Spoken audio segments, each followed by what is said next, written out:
Assalamualaikum warahmatullahi wabarakatuh. Perkenalkan, saya Mursito dari Prodi Ekonomi Universitas Pancasakti Kampus D, Bekasi. Kali ini saya akan mempresentasikan sejarah pemikiran ekonomi Islam, yaitu pemikiran ekonomi Islam oleh Asy-Syaibani dan Abu Ubaid untuk mata kuliah ekonomi syariah yang diampu oleh Bapak dosen Pak Odik Sumardi LC MM.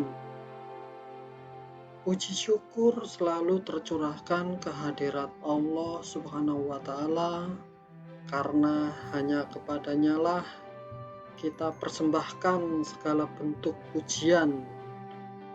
Dia telah memberikan kita nikmat yang tak terhitung jumlahnya, sehingga dengan iringan rahmat dan hidayahnya Allah Subhanahu wa Ta'ala, maka proses pembuatan video ini secara lancar dapat dilaksanakan.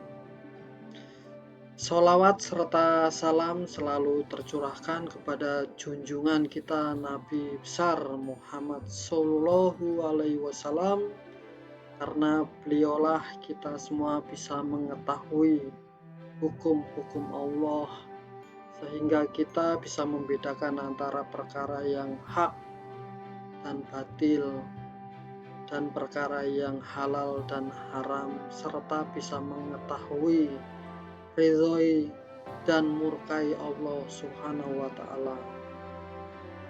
Adapun tujuan pembuatan video ini dengan tema pemikiran Asy-Syaibani dan Abu Ubaid dalam rangka tugas ujian tengah semester mata kuliah ekonomi syariah yang diampu oleh Bapak Odik Sumardi LCMM. Baik, lanjut ke pendahuluan.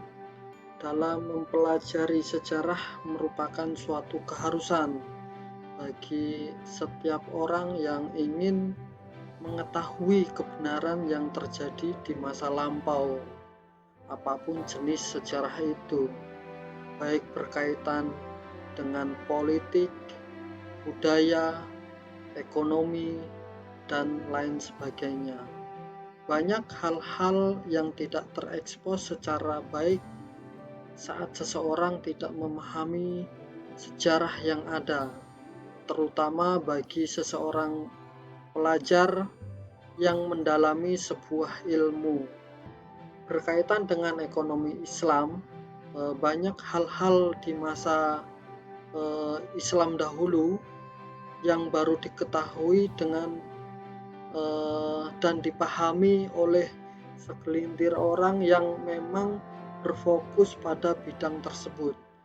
Sebagai contoh, setelah mempelajari Abu Yusuf, dapat dipahami bahwa teori perpajakan yang banyak dicetuskan oleh bangsa Barat banyak mengambil dari intisari dari apa yang dicetuskan oleh Abu Yusuf. Ini merupakan fakta penting, terutama bagi kita yang mempelajari ekonomi. Baik, lanjut langsung ke materi biografi Al-Syaibani. Abu Abdillah Muhammad bin Al-Hasan bin Farhat Al-Syaibani ini lahir pada tahun 132 Hijriah atau 750 Masehi di kota Wasit, ibu kota Irak, pada masa akhir pemerintahan Bani Umayyah. Ayahnya berasal dari negeri Sya'ban Saiban dari wilayah Jazirah Arab. Bersama orang tuanya, Al-Saibani pindah ke kota Kufah yang ketika itu merupakan salah satu pusat kegiatan ilmiah. Di kota tersebut ia belajar fikih, kemudian sastra, bahasa, dan hadis kepada para ulama setempat seperti Musy'ar bin Kadam,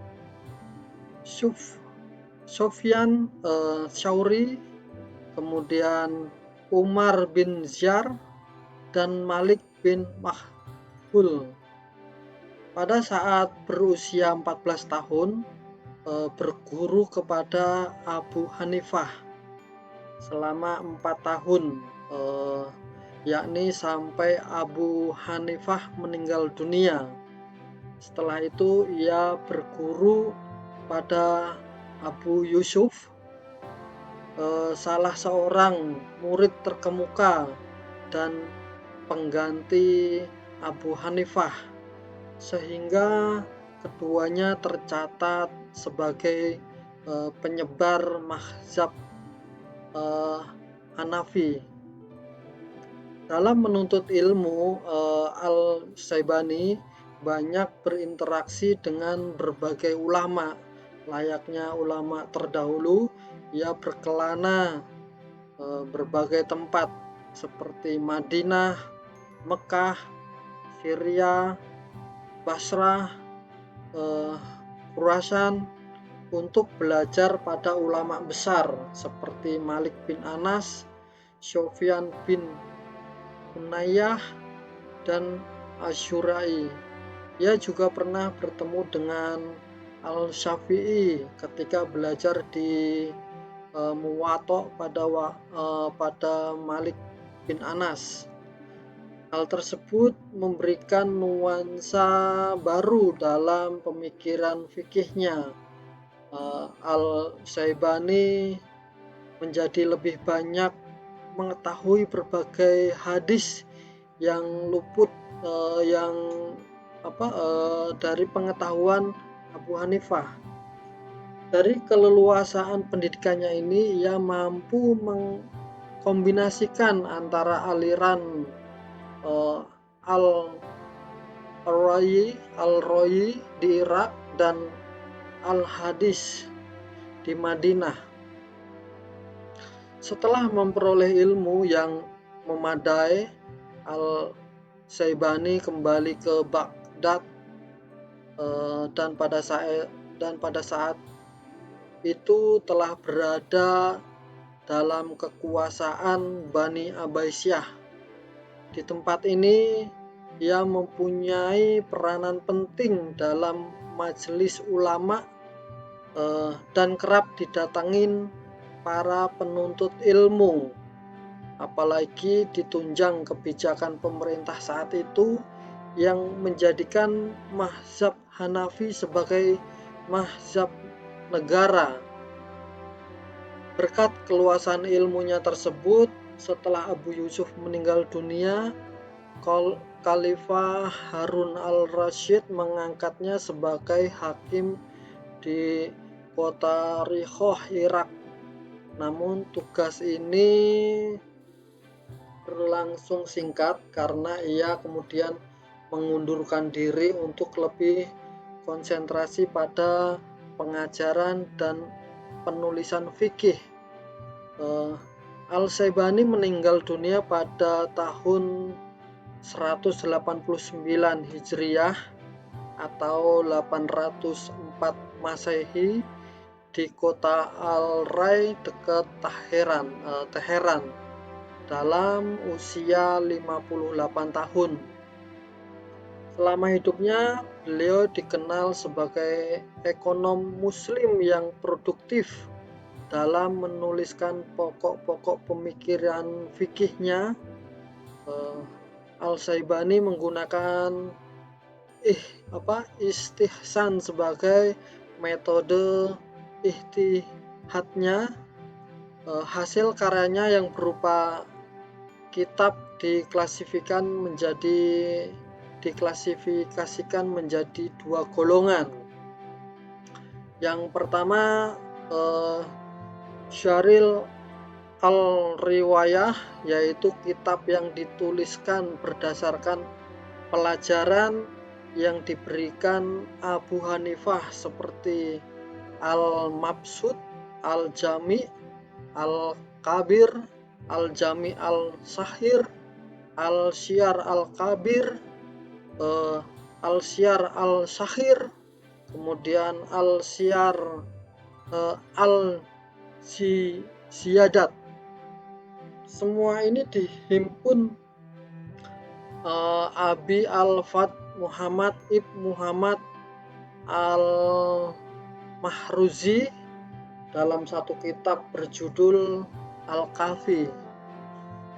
Kemudian yang kedua Al-Nawadir, yaitu kitab yang ditulis berdasarkan pandangannya sendiri seperti Amali Muhammad fi Al-Fiqh, Al-Ruhayat, Al-Muharrij fi Al-Hiyal, Al-Rajd ala Al-Madinah, Al-Riyadah, Al-Atsar, dan Al-Qadj.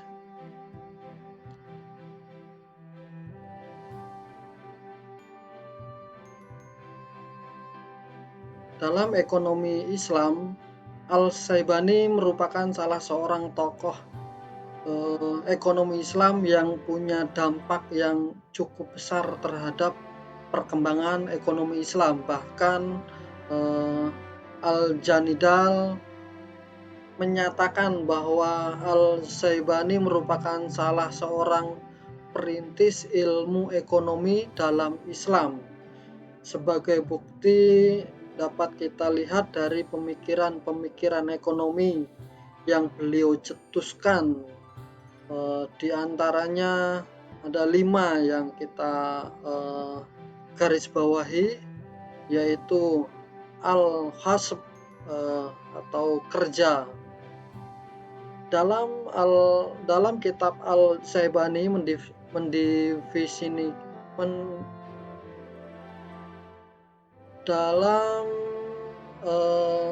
kitab Al-Syaibani mendefinisikan al-hasb kerja sebagai cara mencari perolehan harta melalui berbagai cara yang halal.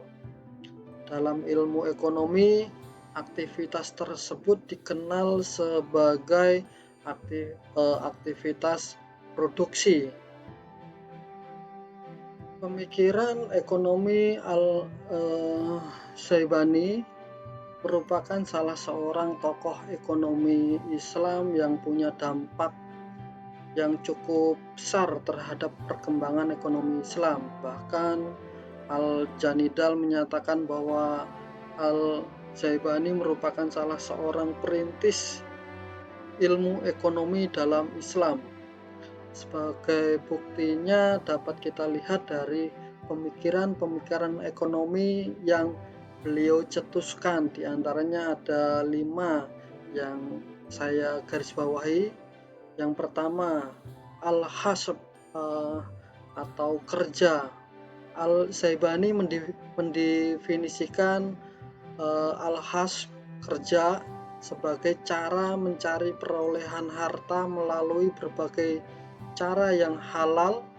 Dalam ilmu ekonomi, aktivitas tersebut dikenal sebagai aktivitas produksi. Dari definisi yang ada di awal, terlihat bahwa ada perbedaan yang sangat mendasar antara ekonomi Islam dan ekonomi konvensional, di mana pada ekonomi konvensional segala aspek produksi, baik itu yang halal maupun yang haram, diperbolehkan atau dibolehkan. Sedangkan dalam ekonomi Islam, aspek produksi hanya berkutat pada yang halal saja. Ini merupakan perbedaan yang sangat fundamental sekali, karena ekonomi Islam sangat menjunjung aspek kehalalan dari semua segi, baik itu sumber, cara maupun hasilnya. Produksi suatu barang dalam ilmu ekonomi dilakukan karena ia mempunyai utilitas atau nilai guna. Dalam ekonomi Islam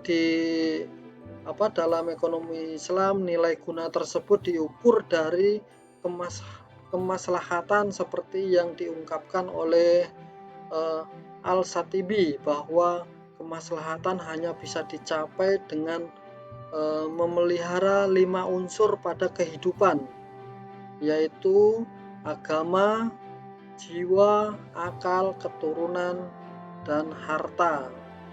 Hal inilah yang mendasari perbedaan produsen antara ekonomi Islam dan konvensional, di mana dalam ekonomi Islam tujuan produsen tersebut adalah adalah maqasid syariah, yaitu memelihara kemaslahatan manusia baik dunia maupun akhirat. Berbeda dengan konvensional yang berorientasi pada tujuan dunia semata, di mana setiap produksi bisa dilakukan jika ada orang yang menginginkan hasil produksi tersebut tanpa melihat efek kemaslahatannya secara keseluruhan. Dalam pandangan Islam, aktivitas merupakan kewajiban imaratul kaun, yakni menciptakan kemakmuran semesta untuk semua makhluk. Berkenaan dengan hal tersebut, Al-Syaibani menegaskan bahwa kerja merupakan unsur penting dalam kehidupan karena penunjang pelaksanaan ibadah, dan karena hal tersebut maka hukum bekerja adalah wajib.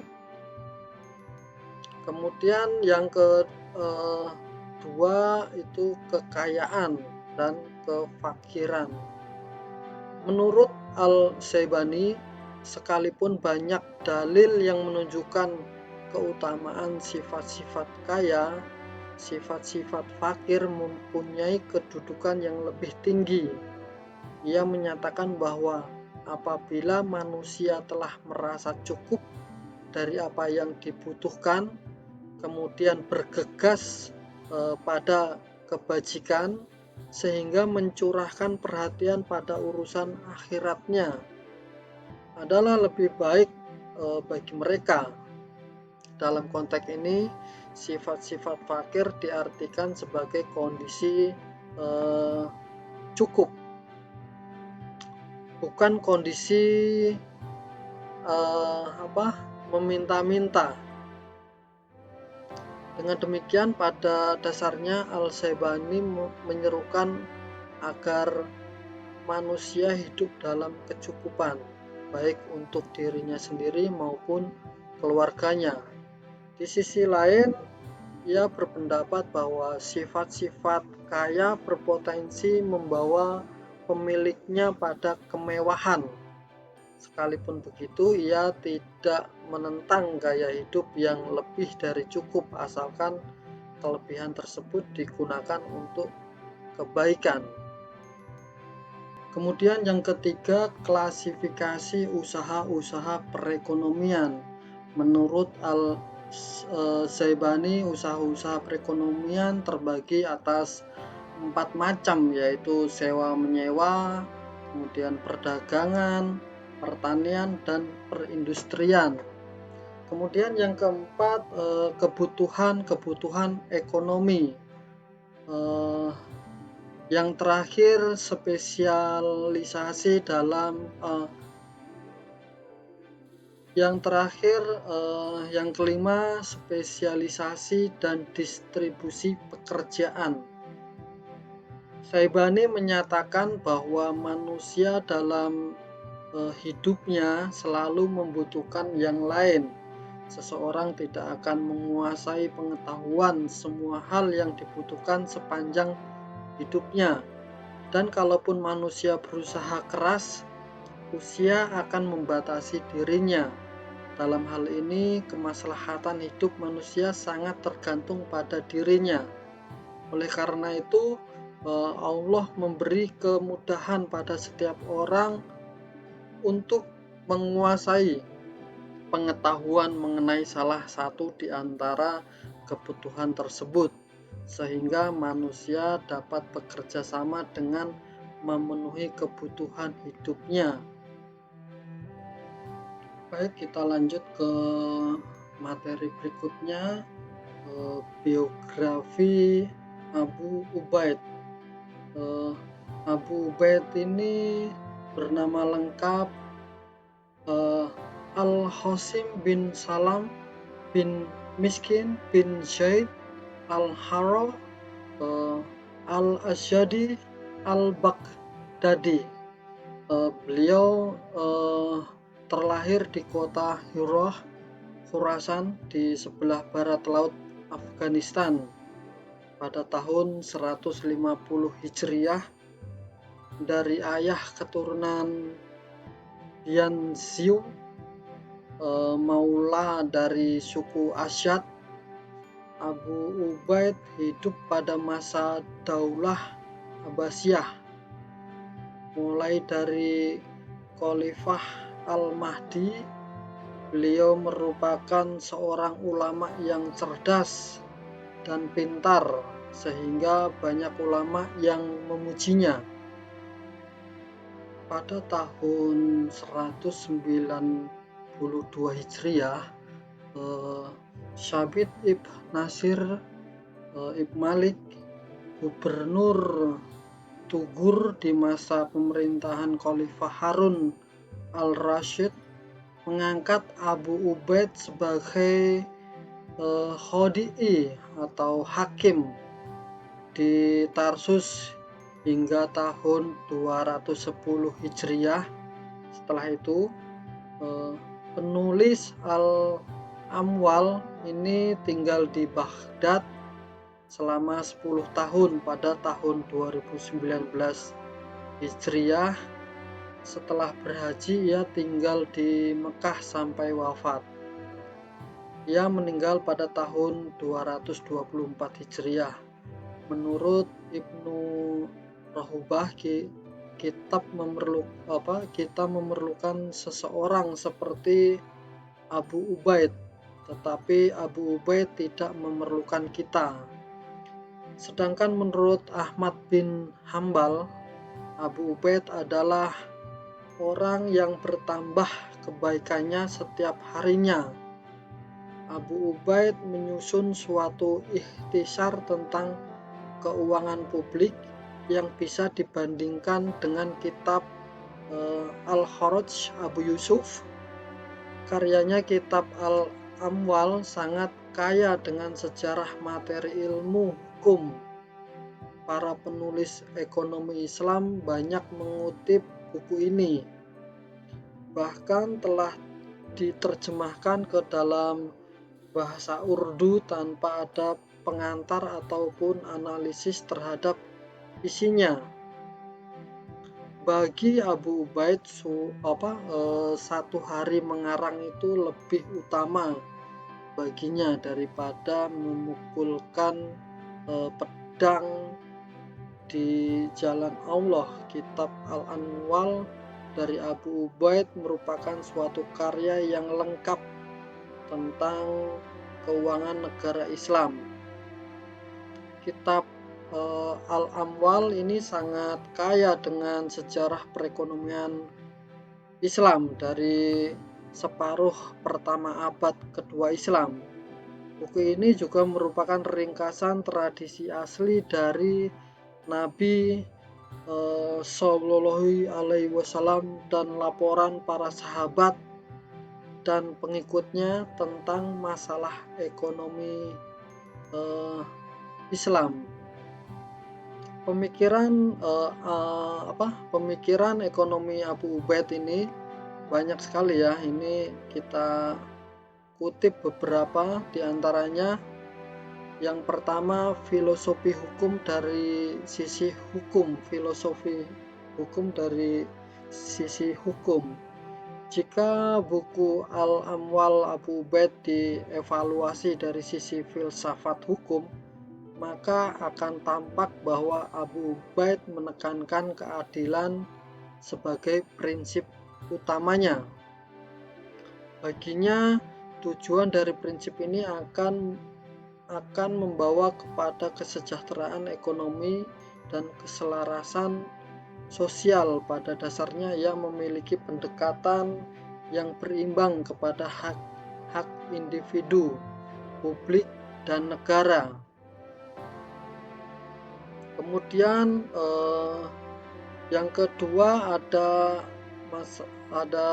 masalah terkait dengan zakat aset keuangan. Yang dimaksud zakat aset keuangan adalah zakat emas dan perak dan segala bentuk investasi seperti perhiasan, berbagai bentuk surat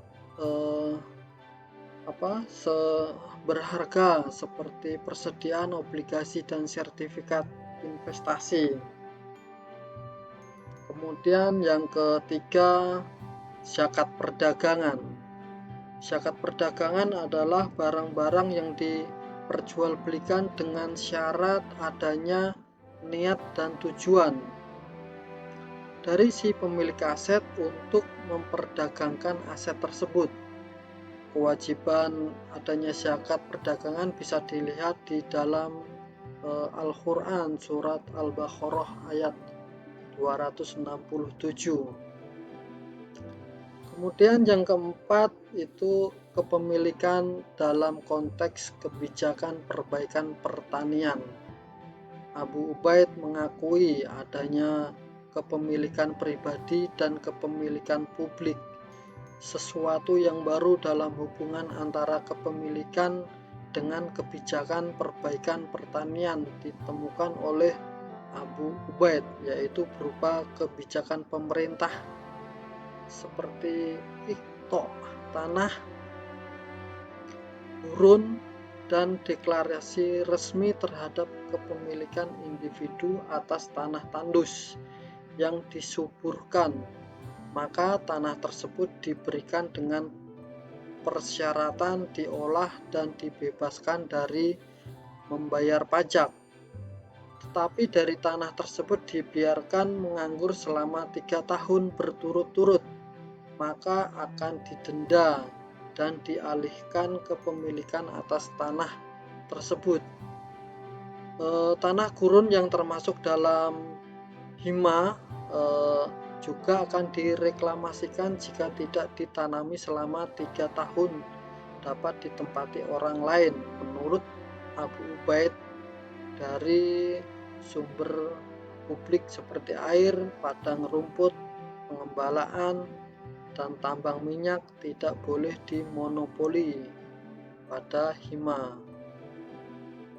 Semua sumber daya tersebut dikelola untuk negara dan mensejahterakan masyarakat.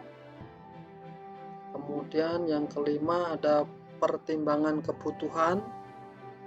Yang dimaksud adalah pertimbangan kebutuhan ini oleh Abu Ubaid sangat tidak setuju ketika pembagian zakat dibagikan merata kepada 8 kelompok penerima zakat, karena masing-masing di antara 8 penerima zakat mempunyai kebutuhan yang berbeda-beda, sehingga zakat tidak harus sama bagiannya. Abu Ubaid tidak memberikan hak zakat kepada orang-orang yang memiliki 40 dirham atau harta lainnya yang setara.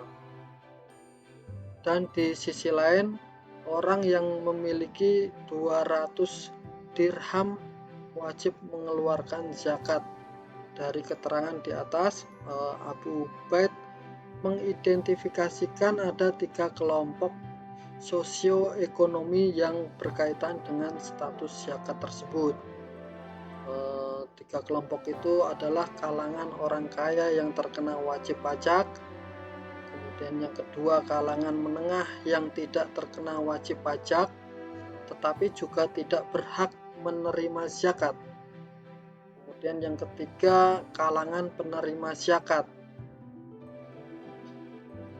Kemudian lanjut yang keenam itu peran negara dalam perekonomian. Pemikiran Abu Ubaid yang tertuang dalam kitab Al-Amwal adalah peranan negara dalam perekonomian yang mengulas tentang hak negara atas rakyat dan rakyat atas negara, di mana analisis yang digunakan beliau merujuk pada kaidah hadis-hadis yang berkaitan dengan pemerintahan. Kemudian lanjut ke yang tujuh adalah sumber penerimaan keuangan publik. Kitab Al-Anwal Abu Ubaid secara khusus memusatkan perhatian sekitar keuangan publik.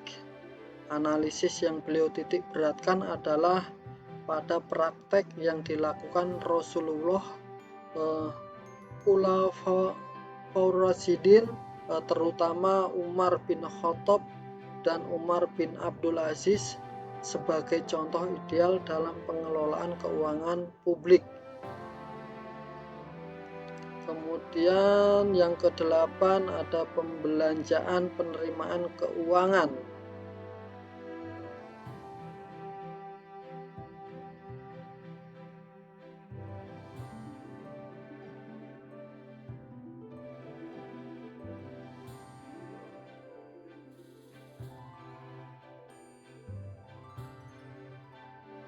Kemudian yang ke-9 hukum pertanahan.